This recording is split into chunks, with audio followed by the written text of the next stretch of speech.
El silencio en esa habitación de seguridad era 100 veces más ensordecedor que el estruendo de los disparos de hacía un minuto. Afuera los motores de los coches habían cesado su rugido. Ya no se oían las ráfagas de las armas automáticas que habían hecho temblar los cimientos de esta cabaña de la Sierra de Guadarrama. Solo un silencio pesado, opresivo. Ana estaba acurrucada en una esquina del búnker, aferrándose a ese muñeco sin cabeza que tanto adoraba el señor Bigotes. Su respiración, entrecortada y temblorosa, era el único sonido que me anclaba a la realidad. Mi corazón martilleaba en mi pecho como un pájaro atrapado, su ritmo irregular y caótico. Mi labio aún palpitaba por el golpe, y el sabor a cobre en mi boca era un recordatorio constante de la locura que habíamos vivido. ¿Cómo demonios había llegado hasta aquí? Hace apenas unas semanas, mi mayor preocupación era si tendría suficiente cambio para el autobús o si la máquina de la lavandería se tragaría mi última moneda. Ahora estaba sentada en un búnker, escuchando el silencio de una batalla terminada, rezando por la vida de un hombre al que apenas conocía, pero por el que acababa de arriesgarlo todo. ¿Es que la gente cambia así de rápido? ¿O es que el mundo, el real, siempre estuvo esperando para devorarme? Creo que fue un martes. Sí, un martes. Mi peor día, la verdad. 2 de la mañana en el despertar. Ese diner de 24 horas en Madrid que olía a café rancio y sueños rotos. La luz fluorescente zumbaba, un sonido irritante que me taladraba los nervios y me recordaba cada segundo de mis turnos interminables. Llevaba 3 años allí, 3 años borrando manchas de la barra laminada y fingiendo que no me dolían las muñecas. 4 horas más, me decía. 4 horas más y podría irme a casa, dormir 3 y luego ir al segundo trabajo en la lavandería de Lavapiés. Era una espiral, sí, pero las facturas del Hospital Universitario La Paz por mi nana, Josefa, se amontonaban en la mesa de la cocina, formando una torre de papel tan alta como mis deudas. No tenía elección. Entonces sonó la campanilla de la puerta. Recuerdo que el aire mismo cambió, se volvió denso. 2 hombres de traje oscuro entraron primero, escaneando el lugar con una precisión casi animal. Uno revisó la cocina, el otro las esquinas. Luego se hicieron a un lado, y entró él. Carlos, alto, con un traje de carbón que probablemente valía más que todo el diner. Pelo oscuro, peinado hacia atrás, ojos color acero frío. Guapo, sí, de una belleza brutal y peligrosa, pero la mandíbula, tensa, te advertía de que mantuvieras las distancias. Lo más aterrador, sin embargo, no era el bulto de la pistola bajo su chaqueta. Era la niña de 7 años que le tomaba de la mano, vestida como una muñeca de porcelana, con su vestidito de terciopelo, medias blancas y zapatos de charol. Pero su cara...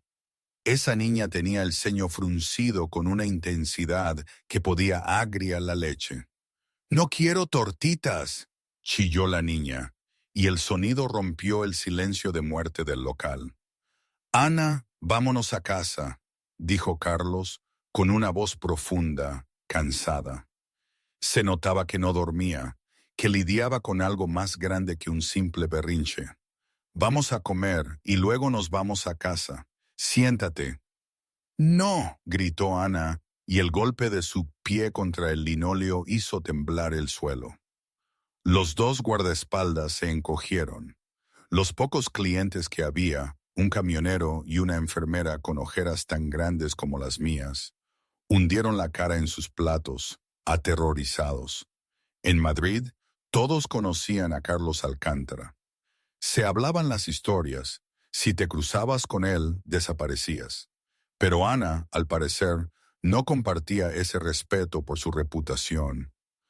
Carlos suspiró, apretándose el puente de la nariz.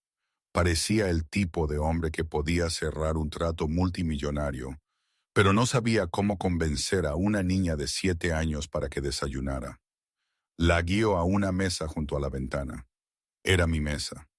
«Haz tu trabajo, María», me repetí. «No le mires a los ojos, solo coge la orden». Cogí mi libreta y me acerqué. Los guardaespaldas se tensaron, sus manos sobre sus caderas. Yo los ignoré. «¿Café?», pregunté, mi voz sorprendentemente firme, a pesar del tamborileo en mi pecho. Carlos levantó la vista. Por un segundo, pareció sorprendido de que me hubiera atrevido a acercarme. La mayoría de la gente temblaba, me evitaba. «Solo café, solo», dijo, negro, y leche con chocolate para ella. «Odio la leche con chocolate», gritó Ana. Agarró el azucarero y lo lanzó. Todo ocurrió a cámara lenta. El pesado recipiente de cristal voló por el aire y se estrelló contra la pared a centímetros de mi cabeza. El cristal se hizo añicos. El azúcar explotó como polvo blanco, cubriendo mi uniforme descolorido y mi pelo. Todo el dinero quedó en un silencio sepulcral. El guardaespaldas dio un paso al frente, esperando una orden de Carlos. El rostro de Carlos palideció.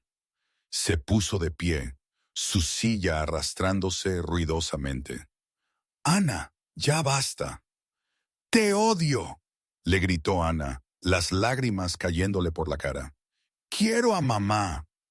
La mención de su madre pareció succionar el aire de la habitación. La expresión de Carlos se endureció como una piedra. El dolor brilló en sus ojos, reemplazado rápidamente por una fría furia. «Pídele disculpas a la camarera», ordenó, su voz bajando a un susurro peligroso. «No». Ana se cruzó de brazos, desafiando al hombre que controlaba la ciudad. Yo me quedé allí, sacudiéndome el azúcar del hombro. Debería haber estado aterrorizada. Debería haber corrido al gerente, pero miré a la niña y no vi un monstruo. Vi a una niña sola, enfadada, que sufría. Ignoré a Carlos. Pasé por delante de los guardaespaldas. Caminé directamente hacia la mesa y golpeé la mano con fuerza. ¡Zas! El sonido fue seco y fuerte. Ana saltó, con los ojos muy abiertos. Carlos se congeló, con la mano a medio camino de su cartera. Me incliné, cara a cara con la princesa de la mafia. «¿Sabes lo difícil que es quitar el azúcar del poliéster?», pregunté, mi voz baja y seria. Ana parpadeó, aturdida. Nadie le había hablado nunca así. O le gritaban o le suplicaban. «Yo», tartamudeó Ana. «Es muy difícil con él», continué, mis ojos fijos en los de la niña. «Y me quedan 4 horas de turno. Ahora te vas a sentar ahí. Te vas a beber la leche con chocolate que te voy a traer. Y me vas a hacer un dibujo en esta servilleta para compensar el desastre. Si es un buen dibujo, quizás te perdone.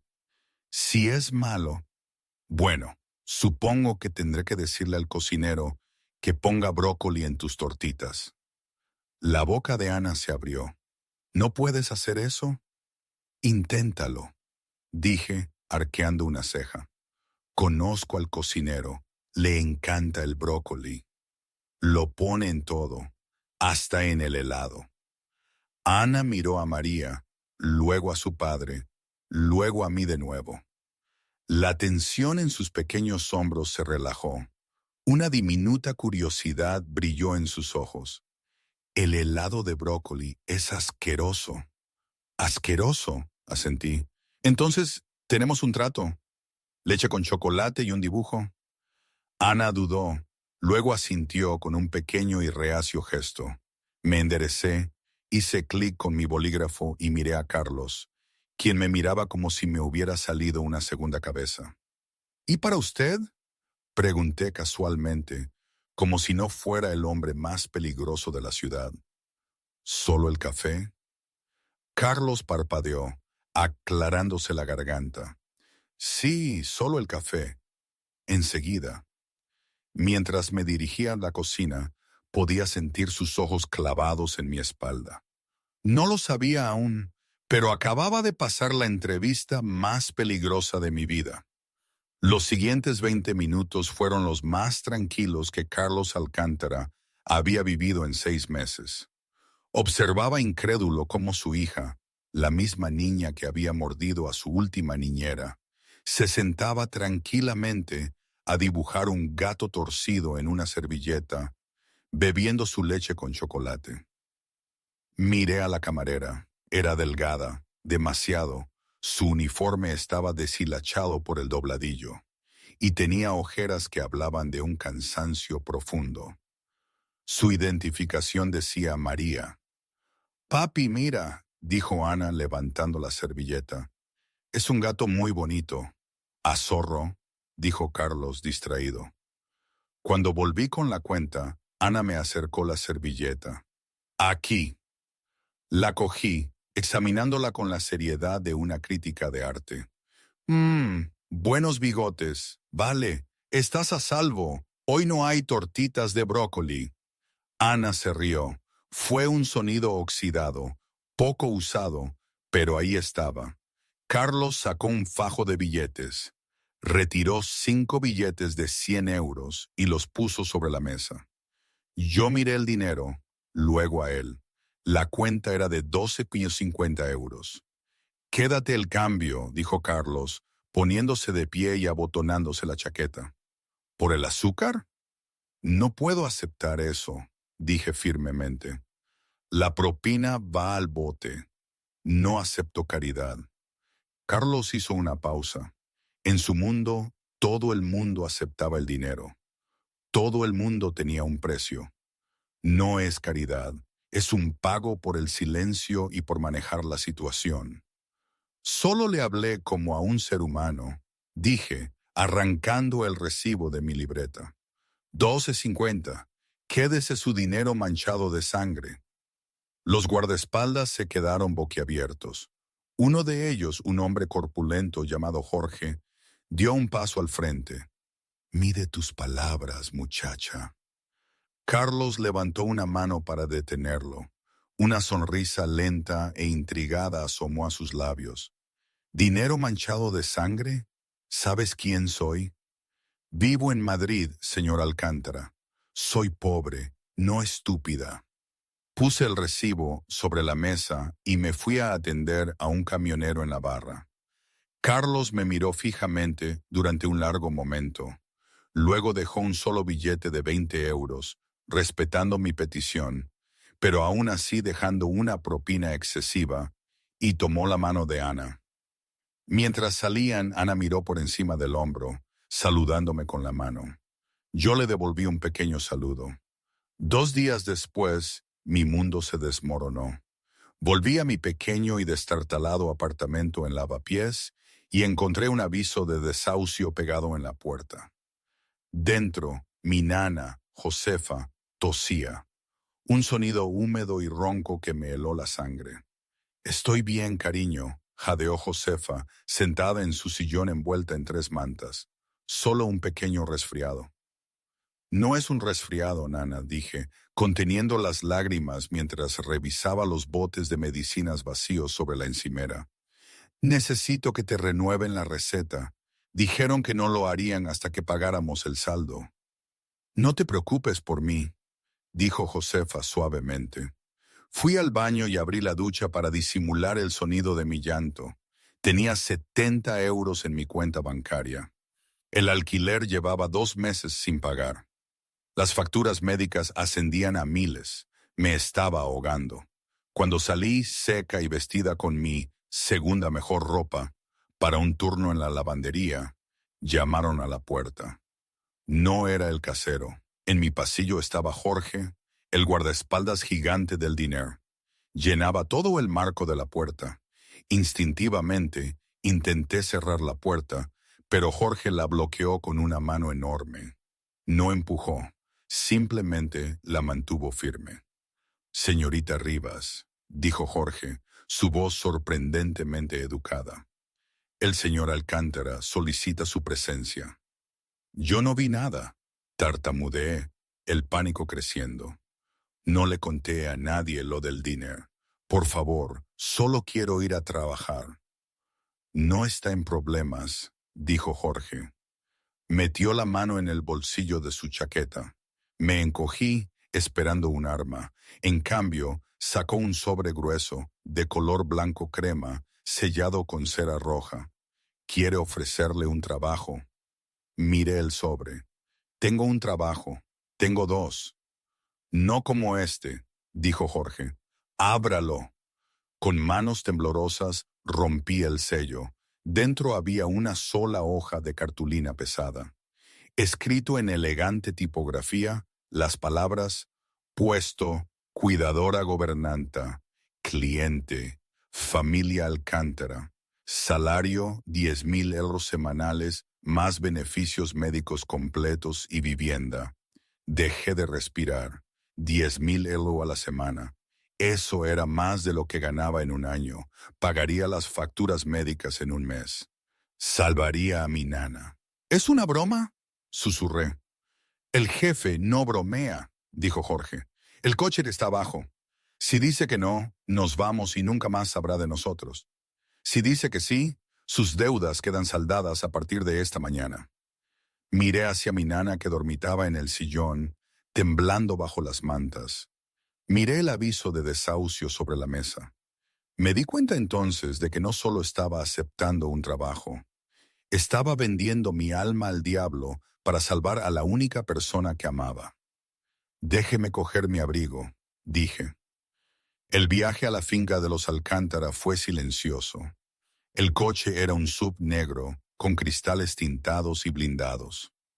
Salimos de la ciudad hacia las ricas urbanizaciones de La Moraleja, donde las casas se escondían tras altos portones de hierro y cámaras de seguridad. Nos detuvimos ante un enorme portón de hierro forjado que se abrió lentamente. El camino serpenteaba entre jardines cuidados hasta que apareció una mansión. Parecía una fortaleza. Piedra gris, torrecillas imponentes y guardias patrullando el perímetro con rifles de asalto. Jorge me abrió la puerta. El jefe está en la biblioteca, no toque nada. Caminé a través de las enormes puertas de roble. El vestíbulo era más grande que todo mi edificio de apartamentos. Una araña de cristal colgaba del techo, y el suelo era de mármol, tan pulido que podía ver mi reflejo, mi abrigo barato y mis zapatos gastados luciendo dolorosamente fuera del lugar. Un mayordomo me condujo por un largo pasillo bordeado de óleos de antepasados de aspecto severo. Abrió un juego de puertas dobles. Señor Alcántara, la señorita Rivas está aquí. La biblioteca olía a papel viejo, whisky y tabaco. Carlos Alcántara estaba de pie junto a la chimenea, con un vaso de líquido ámbar en la mano. Se veía diferente a como lo había visto en el diner. Más imponente, más letal. Se volvió hacia mí. Viniste. 10,000 a la semana tienden a ser persuasivos, dije, con la barbilla en alto. Es paga por riesgo, respondió Carlos secamente. Mi hija ha pasado por 4 gobernantas en el último mes. Una se fue llorando, otra con la nariz rota y una me está demandando. ¿Y cree que puedo con ella porque la hice beber leche con chocolate una vez? Creo que puedes con ella porque no me temes, María, dijo Carlos acercándose. El aire en la habitación pareció calentarse. Ana no respeta a la gente que tiene miedo. Huele el miedo como un tiburón huele la sangre. Tú no hueles a miedo, María. Estoy aterrorizada, admití con honestidad. Bien, el coraje no es la ausencia de miedo, es actuar a pesar de él. Puso un contrato sobre el escritorio.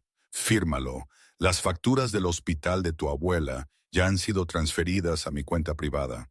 Están pagadas en su totalidad. Mis ojos se abrieron. ¿Usted ya las pagó? Hice mi investigación. Sé lo que necesitas. Sé que te estás ahogando, María. Te le estoy ofreciendo un salvavidas. Sus ojos se oscedecieron. Pero entiéndelo, una vez que firmes este papel, vivirás bajo mi techo, seguirás mis reglas. Y la regla más importante, protegerás a Ana con tu vida. Miré el contrato. Pensé en la niña de ojos tristes del diner. Pensé en mi abuela respirando tranquila por primera vez en años. Cogí el bolígrafo. ¿Dónde firmo? Justo cuando la tinta tocó el papel, las puertas de la biblioteca se abrieron de golpe. Una mujer entró. Era alta, rubia y sorprendentemente hermosa, con un vestido rojo que parecía pintado sobre ella.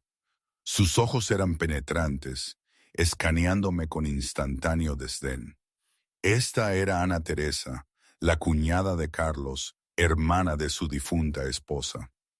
¿Es esta la nueva ayuda? Ana Teresa espetó, mirándome de arriba a abajo como si fuera un trozo de basura pegado a su zapato. Carlos, ¿en serio? Parece sacada de un cubo de basura. La mandíbula de Carlos se apretó. Ana Teresa, esta es María. Es la nueva gobernanta de Ana. Ana Teresa se rió, un sonido frío y quebradizo. No durará la noche. Ana se la comerá viva. ¿Y si la mocosa no lo hace? Ana Teresa dio un paso hacia mí, su voz bajando a un susurro venenoso que solo yo pude oír. Yo lo haré. No me inmuté. Mantuve el bolígrafo y miré a Ana Teresa directamente a los ojos. Encantada de conocerte también, dije dulcemente. Me encanta tu vestido, casi distrae de tu personalidad. Carlos reprimió un sonido que podría haber sido una risa. La cara de Ana Teresa se puso morada de rabia. Me volví hacia Carlos. ¿Cuándo empiezo? Carlos miró de la furiosa Ana Teresa a la desafiante camarera. Una chispa de algo peligroso y posesivo encendió sus ojos. Ahora mismo, dijo Carlos. Bienvenida a la familia, María. Intenta que no te maten. La primera noche en la finca Alcántara no dormí. Mi habitación era más grande que todo mi apartamento, con una cama que se sentía como dormir en una nube y sábanas de seda que probablemente costaban más que uno de mis riñones.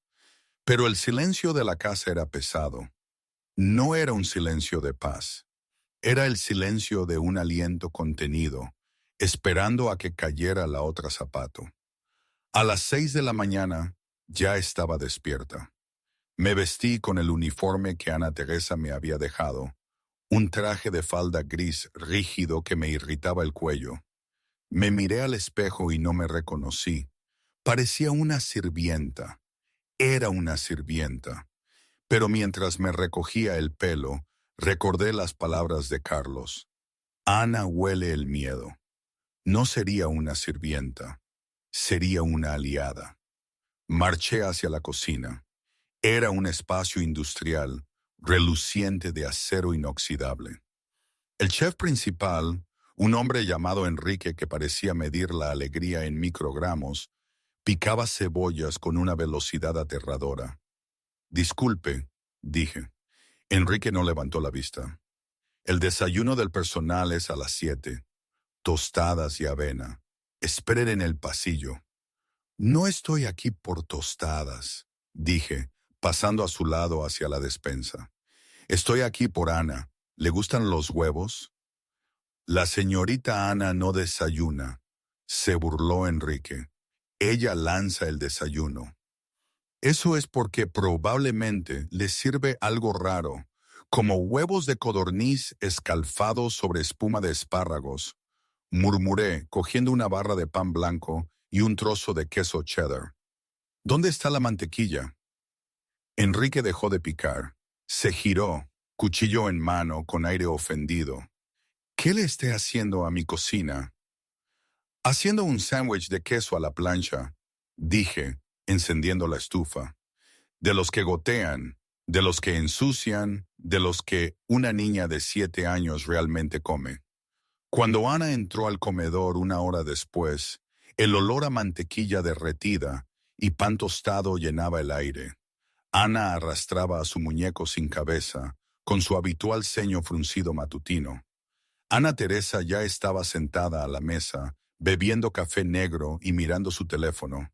Carlos estaba a la cabecera de la mesa leyendo un archivo con la etiqueta «Confidencial». La tensión era palpable. «No tengo hambre», anunció Ana subiéndose a su silla.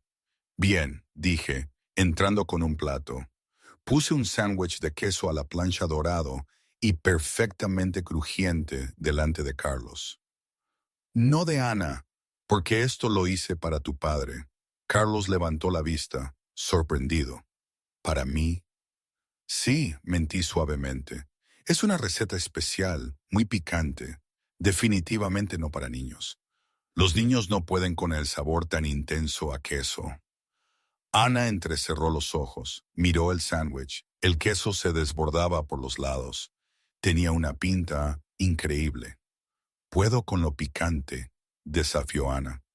«No sé», reflexioné, golpeándome la barbilla. «Es bastante peligroso, Ana. Podrías llorar». «¡Lo quiero!». Ana agarró el plato antes de que Carlos pudiera tocarlo. Dio un mordisco enorme. Sus ojos se abrieron de par en par. No estaba picante, por supuesto. Estaba delicioso. Masticó, tragó e inmediatamente dio otro mordisco. Por primera vez en meses, Carlos vio a su hija comer una comida entera sin un solo grito. Me miró por encima de su archivo. La comisura de su boca se contrajo, un fantasma de sonrisa. «Eres manipuladora», murmuró Carlos mientras le servía café. «Soy ingeniosa», le corregí en un susurro. «Hay una diferencia». «Esto es ridículo», espetó Ana Teresa, golpeando su teléfono. «Sándwich de queso a la plancha para el desayuno. Estará gorda y apática para el mediodía». «Carlos, seguro que ves que esta mujer es incompetente. Está tratando a tu hija como a una campesina». Ana dejó de masticar. Miró a su tía, su pequeña cara oscureciéndose. «Está bueno», dijo Ana agresivamente. «Está grasiento», replicó Ana Teresa. «María, retira esta basura y tráele a la señorita Ana una taza de fruta». Me quedé helada. Esta era la prueba. Ana Teresa estaba marcando su territorio. Si obedecía, perdería el respeto de Ana para siempre. Si me resistía, podrían despedirme. Miré a Ana Teresa, luego a Ana. Cogí el salero. «En realidad», dije con calma, «creo que al sándwich le falta un poco de sal». Espolvoreé un poco en el plato de Ana, ignorando por completo la orden de Ana Teresa. «Ay, perfecto. ¿Quieres un poco de zumo, Ana?». El silencio que siguió fue ensordecedor. El personal de las paredes contuvo la respiración. La cara de Ana Teresa se volvió de un tono violáceo. Miró a Carlos, esperando que reprendiera a la insolente camarera. Carlos tomó un sorbo lento de su café. Dejó la taza. «Ana Teresa», dijo Carlos, con la voz desprovista de emoción. «Si a Ana le gusta el sándwich, se come el sándwich. Y si María dice que necesita sal, necesita sal». Ana Teresa jadeó. Se levantó tan bruscamente que su silla se volcó. «Bien, si quieres criarla como una salvaje, adelante, pero no vengas llorando a mí cuando sea incontrolable en la gala del viernes». Salió furiosa, sus tacones resonando como disparos en el mármol. Ana me miró con una nueva expresión. No era confianza, todavía no, pero era interés. «¿Es divertida la gala?», pregunté, rompiendo la tensión. «No», dijeron Ana y Carlos al unísono. Carlos se puso de pie, mirando su reloj. Se acercó a mí. Estaba lo suficientemente cerca como para que pudiera oler su colonia, sándalo y lluvia fría. Bajó la voz para que Ana no pudiera oírlo. «Eso fue un movimiento peligroso», dijo. «Ana Teresa tiene el oído de la Junta. Puede hacerte la vida imposible». «Mi vida ya era un infierno, señor Alcántara», respondí, manteniendo su mirada gris acero.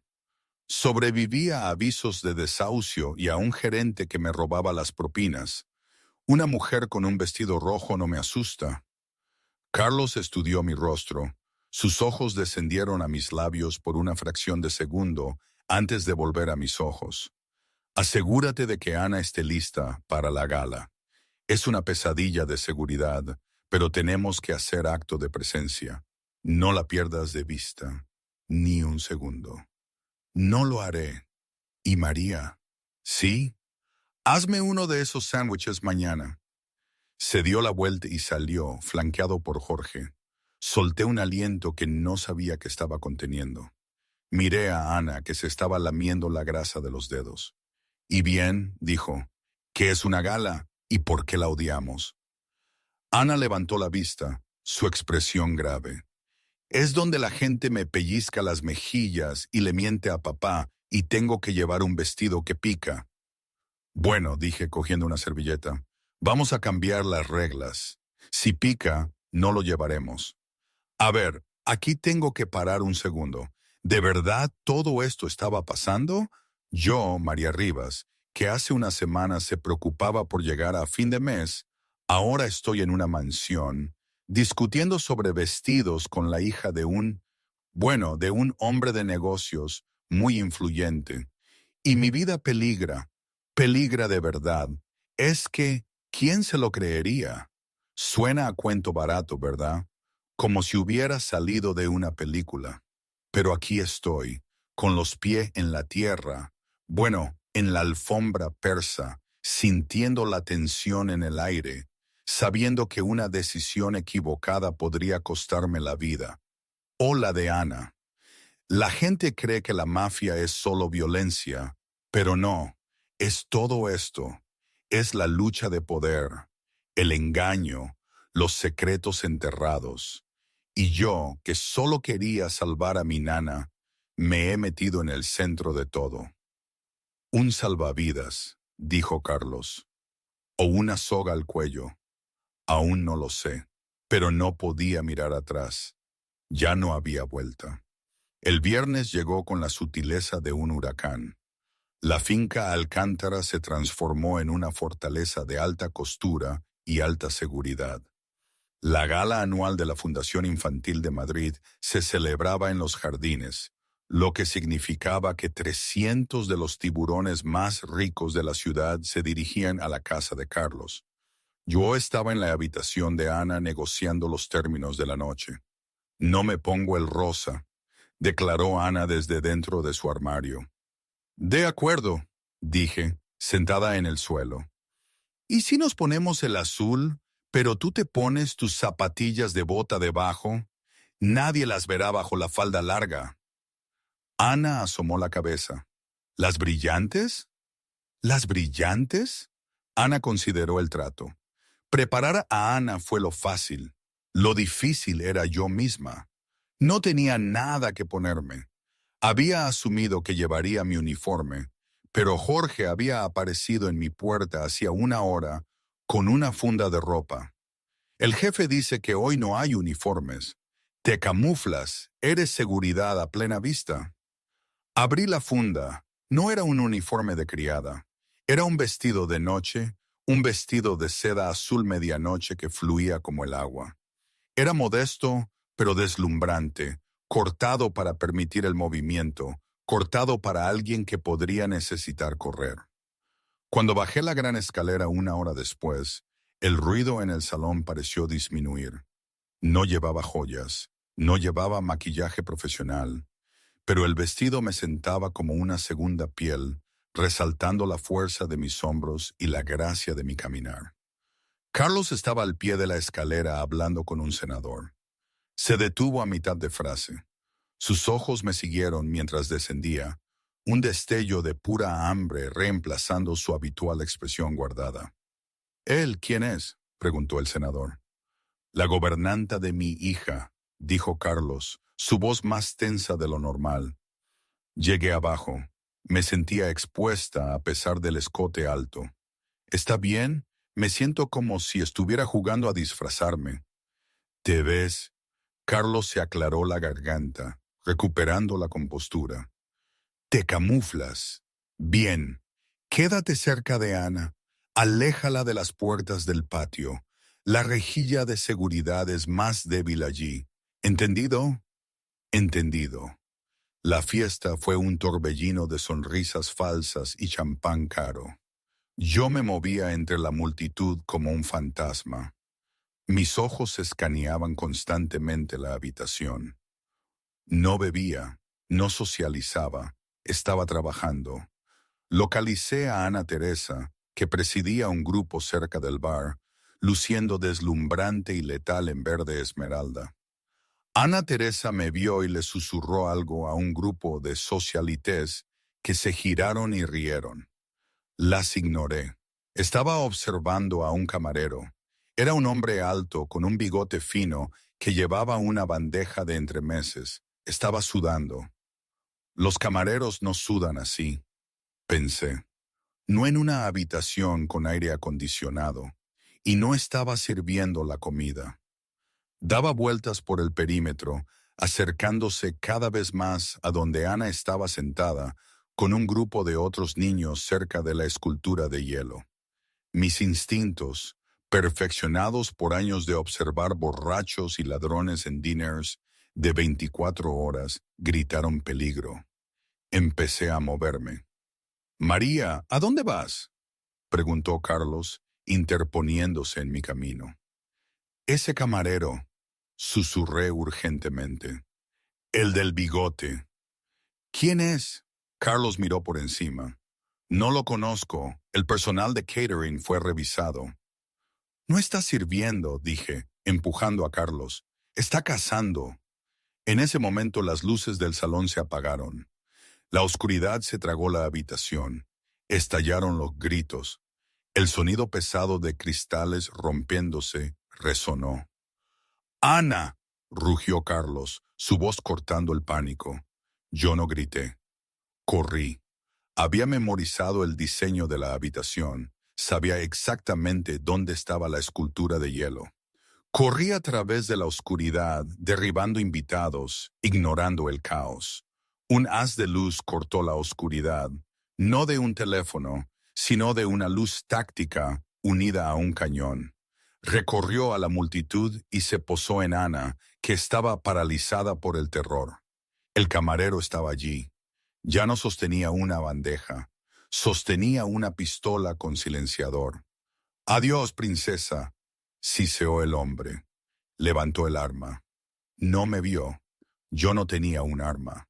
No tenía entrenamiento, pero tenía impulso y tenía una pesada bandeja de plata que había cogido de una mesa mientras corría. Justo cuando el hombre apretó el gatillo, me lancé. Blandí la bandeja con toda la fuerza de 3 años de rabia y miedo reprimidos. ¡Clang! La bandeja de plata impactó en la cabeza del asesino con un sonido como el de una campana de iglesia. El disparo se desvió, rompiendo la escultura de hielo en 1.000.000 de diamantes. El hombre gruñó, tambaleándose hacia atrás, pero no cayó. Era fuerte. Me golpeó la cara con el revés, haciéndome caer contra la mesa. El sabor a sangre llenó mi boca. Apuntó el arma hacia mí. «Estúpida», dijo. Levanté la vista, aturdida. Vi el agujero negro del cañón. Me preparé para el final. Bang, bang. 2 disparos ensordecedores resonaron. El pecho del asesino explotó en rojo. Cayó como una piedra. Detrás de él, de pie bajo las parpadeantes luces de emergencia, estaba Carlos Alcántara. Su pistola humeante en la mano, su rostro una máscara de violencia pura y sin adulterar. Las luces de emergencia se encendieron por completo. La habitación quedó en silencio, salvo por el sollozo de los invitados aterrorizados. Carlos no miró al muerto. Se lanzó hacia adelante, cayendo de rodillas junto a mí. «María», me agarró los hombros. «¿Dónde te han herido? Háblame». Me toqué el labio. Estaba partido, sangrando sobre mi vestido azul. Estoy bien. Me levanté deprisa, ignorando el mareo. ¡Ana! ¿Dónde está Ana? Ana salió de debajo de la mesa. Estaba temblando con los ojos muy abiertos por el shock. Miró al muerto, luego a su padre, luego a mí. No corrió hacia Carlos, corrió hacia mí.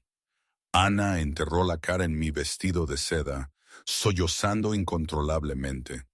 La abracé, protegiendo sus ojos de la carnicería, meciéndola. Te tengo, susurré, acariciando el pelo de Ana. Te tengo.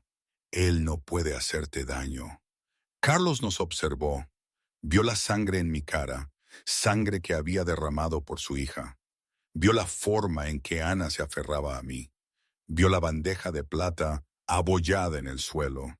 Jorge y el equipo de seguridad invadieron la habitación, asegurando las salidas.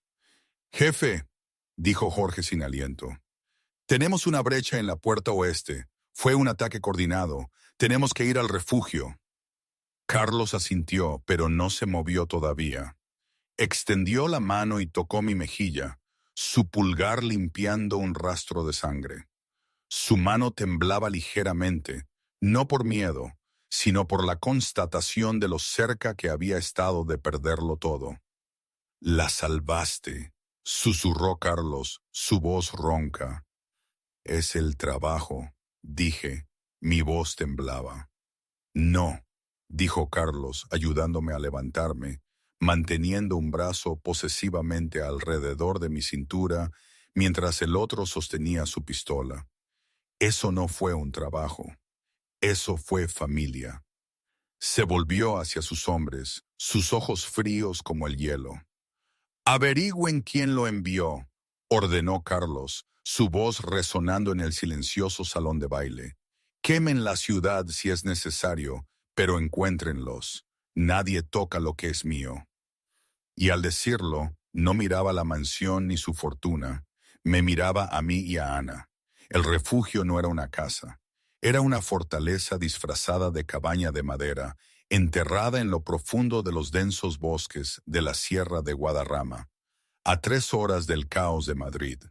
Las ventanas eran de policarbonato reforzado. Las paredes estaban revestidas con placas de acero bajo la madera y el perímetro estaba equipado con alarmas silenciosas. Carlos condujo el sub negro hasta el garaje oculto. El rugido del motor finalmente murió en silencio. «Hemos llegado», dijo Carlos, su voz áspera. Me desabroché el cinturón de seguridad. Mi adrenalina estaba bajando, reemplazada por un dolor punzante en la mejilla y un agotamiento profundo en los huesos.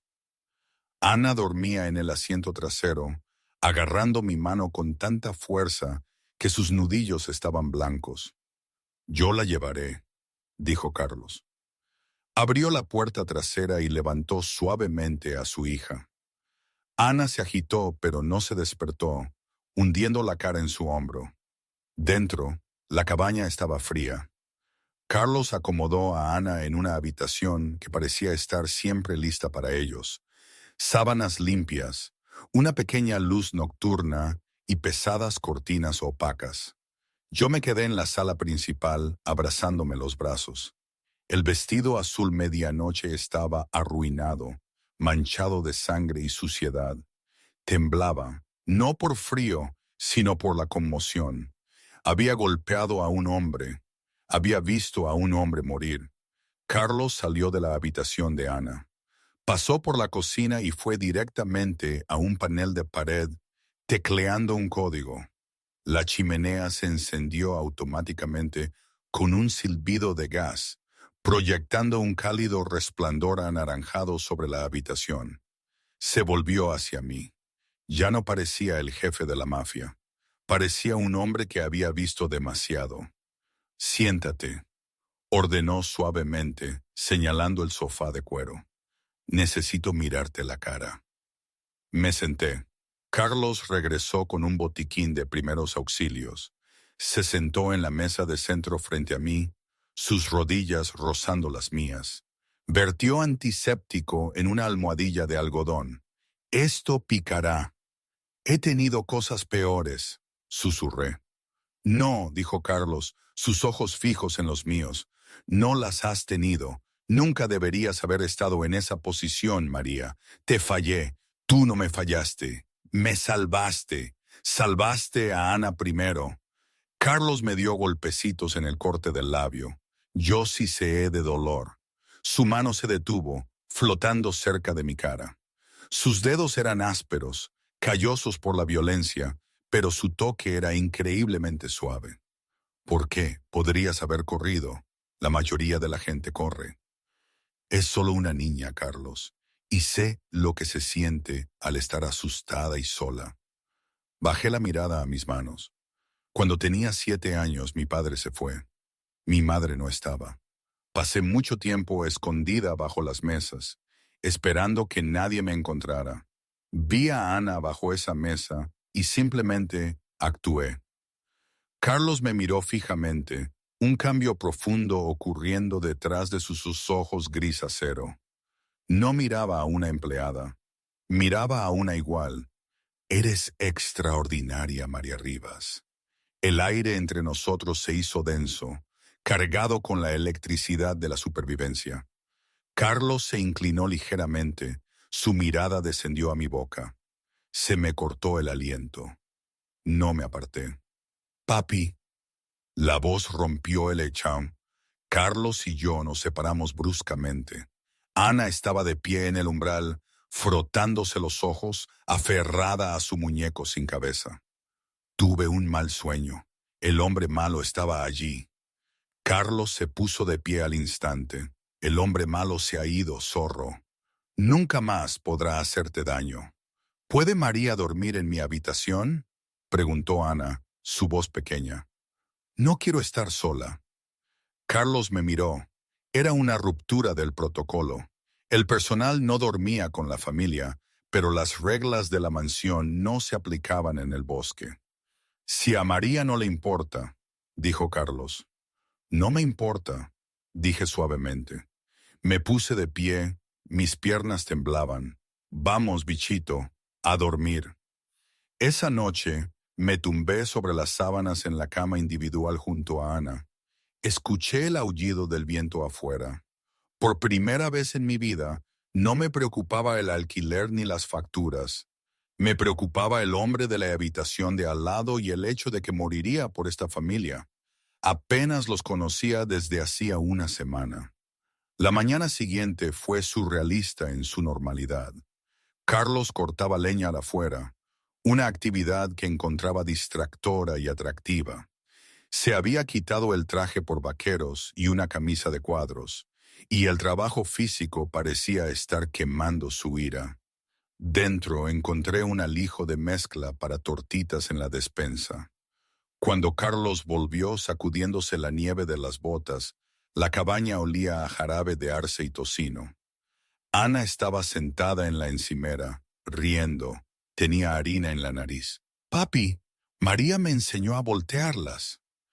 Carlos se detuvo en el umbral, observó la escena, la domesticidad de ella golpeándolo como un impacto físico. Esta era la vida que no podía tener, la vida que le había sido negada cuando su esposa murió. ¿Sí? Preguntó Carlos, colgando su abrigo. ¿Cayó alguna al suelo? Solo 2, dije, volteando una tortita con precisión experta. Pero la regla de los 5 segundos se aplica en el bosque, ¿verdad? Creo que son 10 segundos en la sierra, dijo Carlos, acercándose. Robó un trozo de tocino crujiente del plato. Oye, eso es para el chef. Le di un manotazo con la espátula. Carlos se rió. Una risa real y profunda le transformó el rostro, quitándole 10 años de encima. Ana lo miró, atónita. No lo había oído reír en años. Por unas horas, no eran la realeza mafiosa fugitiva y su empleada. Eran solo una familia desayunando, pero el mundo exterior seguía girando, y estaba girando en su contra. El teléfono satelital de Carlos zumbó en la encimera. Las risas murieron al instante.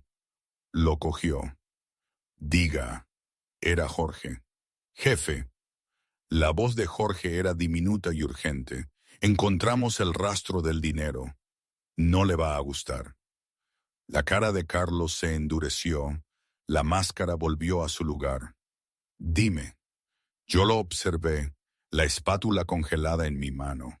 Vi la luz abandonar sus ojos, reemplazada por la mirada fría y muerta del amanecer. Es familia, dijo Carlos al teléfono, su voz bajando a un susurro más aterrador que un grito. Entendido.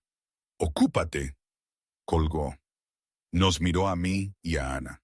La calidez de la mañana se había ido. Hagan las maletas, dijo Carlos. No estamos a salvo aquí. De vuelta en Madrid, dentro del sótano húmedo e insonorizado de un matadero abandonado, Jorge se limpió los nudillos ensangrentados con un trapo. Atado a una silla en el centro de la habitación, estaba el coordinador del evento de la gala. Había sido testarudo durante la primera hora, pero todo el mundo habla al final. Dime otra vez, gruñó Jorge. Yo no sabía. Sollozó el hombre con la cara hinchada. Ella solo pidió el plano de asientos. Dijo que quería sorprender a su cuñado. ¿Quién, Shiji? Exigió Jorge. Ana Teresa Caldwell. Jorge suspiró. Lo había sospechado, pero odiaba tener razón. Ana Teresa, la hermana de la difunta esposa de Carlos. Siempre había estado celosa del poder de Carlos, siempre amargada porque la finca se había dejado a Ana y no a ella. Pero contratar a un sicario para matar a una niña de 7 años. Eso era una especie de maldad especial. Ella pagó al catering para que dejaran entrar al tirador, gimió el hombre. Transfirió el dinero desde una cuenta offshore. Jorge sacó su teléfono. Ya había llamado a Carlos, pero necesitaba encontrar a Ana Teresa antes de que se diera cuenta de que el golpe había fallado. Marcó un contacto en el banco, rastreó la transferencia. ¿De dónde vino el dinero originalmente? Ana Teresa no tiene esa cantidad de efectivo. Un momento de silencio en la línea. Luego la voz al otro lado habló. Los fondos se originaron en una empresa fantasma en Jersey, Cross Holdings. Jorge se congeló. Víctor Cruz, el jefe de la familia criminal rival de la costa este, el enemigo jurado de Carlos. Si Ana Teresa estaba trabajando con Cruz, esto no era solo un intento de asesinato, era una toma de poder. Jefe, susurró Jorge para sí mismo, es una guerra. En la cabaña la atmósfera era frenética. Yo metía ropa en una bolsa de lona. ¿Quién fue? Pregunté mientras Carlos cargaba un nuevo cargador en su pistola. Ana Teresa, dijo Carlos. No me miró. No podía. La vergüenza de que su propia familia lo traicionara le quemaba las entrañas. ¿Su cuñada? Jadeé. Pero vive en la casa, come en su mesa. Y nos vendió a Víctor Cruz. Carlos montó el arma. Ella quiere la finca.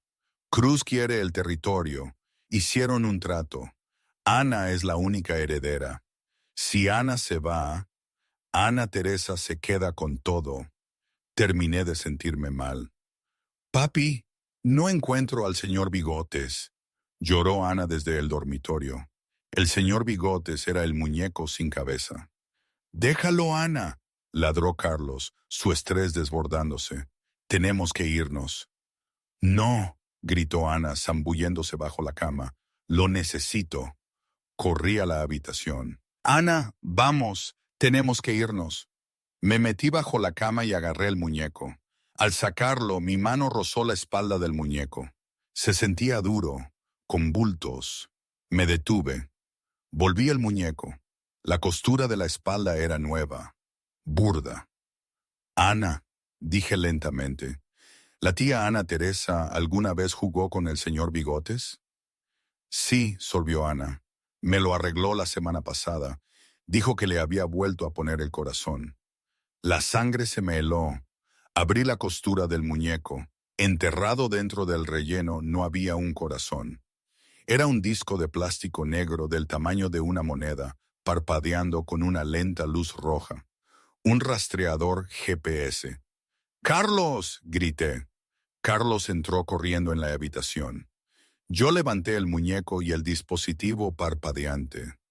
No solo vendió la información, dije. Mi voz temblaba.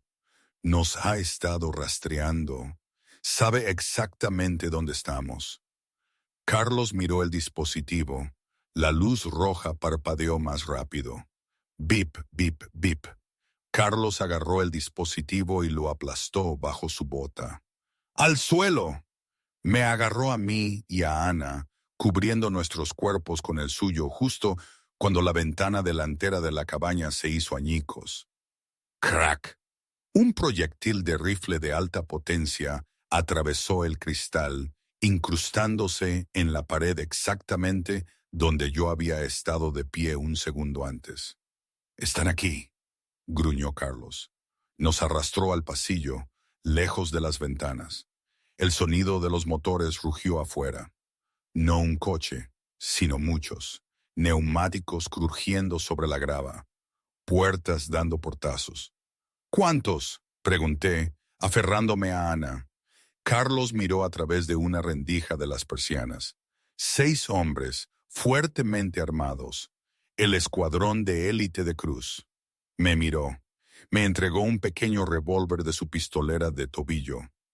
«¿Sabes cómo usar esto?». «Apuntar y disparar», pregunté. Mis manos temblaban tan fuerte que la pistola traqueteaba. «Lo suficiente. Lleva a Ana a la habitación del pánico en el sótano. Cierra la puerta con llave. No la abras a menos que oigas mi voz. Si alguien más intenta entrar». «Les disparo», dije, agarrando el frío acero. «Les disparas hasta que la pistola esté vacía», ordenó Carlos. Besó la frente de Ana, luego me agarró por la nuca y pegó mi frente a la suya. «Te daré tiempo. Vete». «Carlos», susurré, «no mueras». «Tengo una cita para un sándwich de queso a la plancha», dijo con una sonrisa sombría. No me la perdería. Se dio la vuelta y abrió la puerta principal de una patada, disparando 2 tiros a la nieve. «¡Vengan a por mí, cabrones!». No miré atrás. Agarré a Ana y corrí hacia la puerta del sótano. Cuando cerré los pesados cerrojos de acero detrás de mí, el sonido de disparos automáticos estalló arriba, sacudiendo los cimientos de la casa. La guerra había llegado al bosque y yo era la última línea de defensa. «Quédate aquí», susurré, mi corazón golpeando mis costillas como un pájaro atrapado. «Cuenta hasta 1000. No pares». «María, no», gimió Ana. «Tengo que ir a ver a tu padre». Besé la parte superior de la cabeza de Ana, abrí la pesada puerta de acero y subí las escaleras del sótano con sigilo. La sala de Storm era una zona de guerra. Las hermosas paredes de madera estaban astilladas. El cristal cubría cada centímetro del suelo. El olor a cordita y cobre flotaba denso en el aire. Pasé por encima de un cuerpo, uno de los hombres de Cruz. Agarré el revólver que Carlos me había dado con las palmas sudorosas. Lo vi. Carlos estaba desplomado contra la isla de la cocina, agarrándose el costado. La sangre se filtraba entre sus dedos, manchando su camisa de franela de negro. De pie sobre él estaba el líder del escuadrón, un hombre corpulento con una cicatriz que le recorría la cara. Tenía una pistola apuntando directamente a la frente de Carlos. Carlos se había quedado sin munición. Miró al verdugo, sus ojos desafiantes. No suplicó. «¡Hazlo!», espetó Carlos. El asesino sonrió con placer. «¡Eh!». El grito salió de mi garganta antes de que pudiera pensar. El asesino se giró, sorprendido de verme a una mujer con un vestido sucio de pie entre los escombros. No dudé. No pensé en la moralidad de ello. No pensé en mi vida pasada como camarera. Pensé en el hombre en el suelo y en la niña en el sótano. Levanté el pesado revólver con ambas manos, Apunté al centro del pecho del hombre y apreté el gatillo. ¡Bang! El retroceso casi me disloca el hombro. El disparo se desvió, golpeando al asesino en el hombro. Se tambaleó hacia atrás, rugiendo de dolor, dejando caer su arma. Fue toda la distracción que Carlos necesitó. A pesar de su herida, Carlos se lanzó hacia adelante con la ferocidad de un león herido. Abordó al hombre, clavándole un cuchillo oculto en el cuello del asesino. Terminó en segundos. El hombre se quedó flácido. Carlos se derrumbó de nuevo en el suelo, jadeando. Solté la pistola. Caí de rodillas a su lado, mis manos flotando sobre su herida. Carlos, Dios mío, Carlos. Él me miró, su rostro pálido, pero sus ojos ardiendo con una intensidad que me aterrorizaba y me excitaba. Extendió la mano, su mano ensangrentada ahuecando mi mejilla. Fallaste, jadeó, una leve sonrisa asomando a sus labios. Le di en el hombro. Sollocé, riendo entre lágrimas. Lo suficientemente cerca, susurró Carlos. Me atrajo hacia abajo, besándome ferozmente, con sabor a sangre y supervivencia. Desobedeciste una orden directa. Renuncio, susurré contra sus labios. Solicitud denegada, murmuró Carlos mientras el sonido de las sirenas y la voz de Jorge finalmente perforaban la distancia. Creo que estás ascendida. Madre es el título que buscamos. Y hoy, ¿qué te puedo decir? Ya no sé qué significa todo esto, ¿sabes? A veces, cuando Ana corre por el jardín de la casa que ahora es nuestro hogar. Sí, esa fortaleza de la moraleja.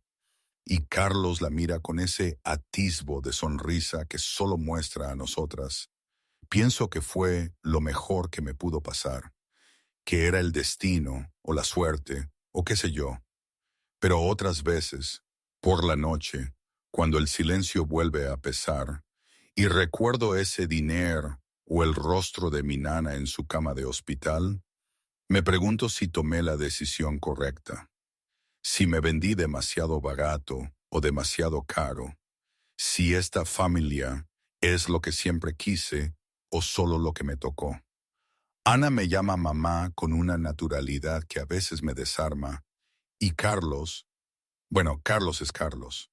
Ha cambiado, sí, pero la oscuridad siempre está ahí, latente, en sus ojos, en el silencio de los hombres que lo rodean. A veces siento que soy su ancla, su punto de luz, y otras veces siento que estoy atrapada en su órbita, dando vueltas sin control. Ya no soy la María Rivas que fregaba en cimeras, pero tampoco soy la reina que la prensa a veces dibuja. ¿Qué soy? No tengo ni idea. Y creo que está bien así, ¿no?